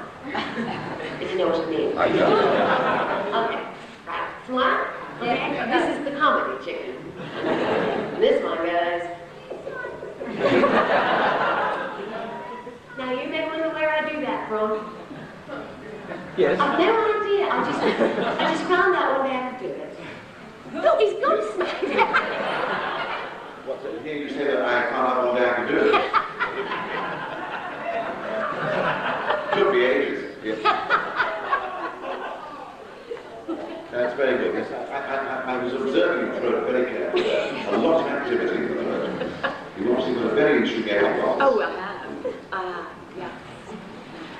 so impressed, aren't you? I mean,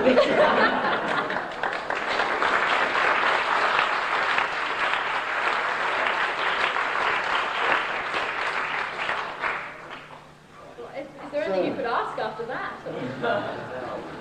more impressed. Well, obviously. What do you want next? What do you want? Tell me what you want. Hey, Jimmy, wait.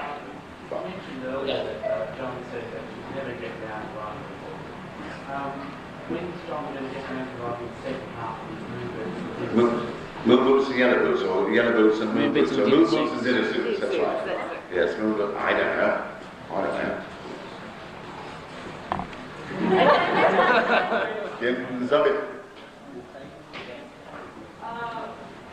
Can we expect you to see the Francis for Christmas again? You talking to me? Yes. I don't think you will see me this evening. This evening? This evening. She hasn't paid. I was going to say there's a small financial difficulty. No, actually, I have at the moment got 9 people staying with me. 9? Nine, just 9. They just sort of arrived from England and said we'd like to stay with you. And I also, basically, I'm working at the moment. So it's time, and with 9 people staying with you, it's jolly hard to learn your lines. And there just seems to be so little time, so I really don't think I can. But don't worry, we do have a shotgun and Nick will be there. It's my impersonation of the last.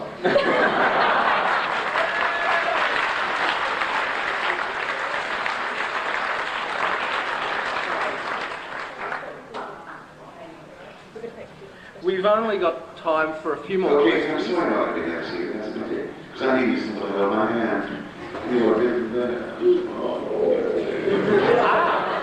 We have one from somebody right down the front. Oh. Were you pleased with when you left, or would you prefer to have died the world in her own time than die and save the world in her own first? Now, we'll have to hear, can you repeat that question? Because I've got to say it again. There was no one back there but Virgil. Actually, it's to both of you. Would you have preferred to have been killed off in the battlefield and done something very heroic, or keep reappearing forever? Well, I prefer to die done something very heroic, which is had a sacrifice like for the world in battlefield, or not. And would Katy have preferred to not gone up, no, but be killed in the Amazon? And not come back.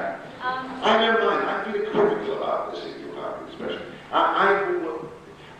said to a producer many years ago, I think it was Philip. Thank you, Philip Hinchcliffe. Philip Hinchcliffe, I said, well, you don't have to marry a cat. Give me a good story and kill me off. I don't mind, really. I don't mind one way or the other. It's quite nice to go out in a blaze of glory. Quite nice. On the other hand, you can't come back, and so that means you may not have a job, but you might have anyway. Oh, in Doctor Who you could. Yeah, you could. Yes, Anything can happen. but surely a brigadier could regenerate, could he, as well as the one? Is that possible? Is that cheap? You're not playing again. Yeah, you just meet him a year before he... The 2 brigadiers. Yes, exactly. Just shoot it before you die. Shoot He it. keeps going back in time. Oh, that's right, He'll yes. always be there. Yeah. You can't escape that age. Death. I'd just like to have died because I would like to have done a death scene on telly. In all honesty, I'd love to have done one of those, oh no, you know, oh, the wrong mushroom! Poison dart that did it yesterday. I've died on telly in a story with John Pertwee, actually. No, John Pertwee used to host the program called Whovention. Has that been shown out here? No. Not Did you see me in it? No, I was in one. No, maybe you didn't. Because I was in one. I was playing a sort of private sportsy man playing an old-time dancing or something. And I was doing a tango, because I'm kind of dashed at tango sometimes. And I was the person who got killed, and the director encouraged me to go right over the top, as we say, and do some Richard III death, really. And twitch. And dear John, he meant it very sweetly, John, but rang me out and said, Rick, I didn't know you could do comedy. But a lot of the break was about comedy. I mean, played it straight, but I mean, you know, the lines were, if you mark the situation, you got it wrong. But it was very nice anyway. But so I They were good, weren't they? Well, yeah. Everyone thought I did it. You did it? Yes. I was one who was killed. And I didn't do anything. I didn't even know what the story was about. So. What was it like dying with the Adventures episode? Being washed down the drain. Yes, yes, I was washed down the drain. I was playing, again, another authority character. This is the story, Katy. You know your Brit, you know your Nick. Anyone less authoritarian than I am, anyone less likely to lead anyone into anything they didn't want to do is not me. But yet I always give this impression of all these authority characters. Anyway, I was on a motorbike around the life after, you know, motorbikes do not much. Well, you do like, you do, sorry, it's okay. I don't. Was somebody else driving? There was somebody else driving.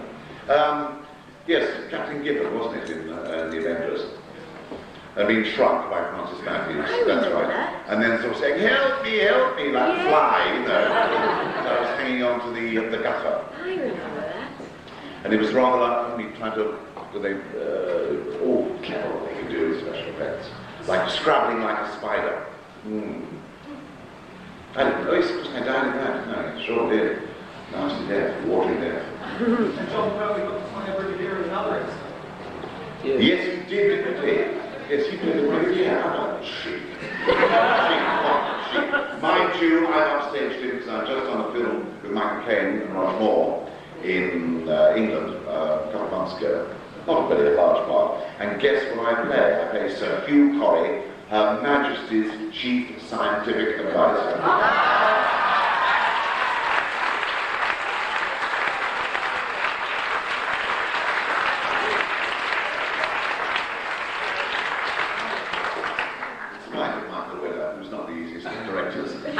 On that high note, I think we'll probably have to leave it. Or shall we take one more question? All right, one more question from me. One more.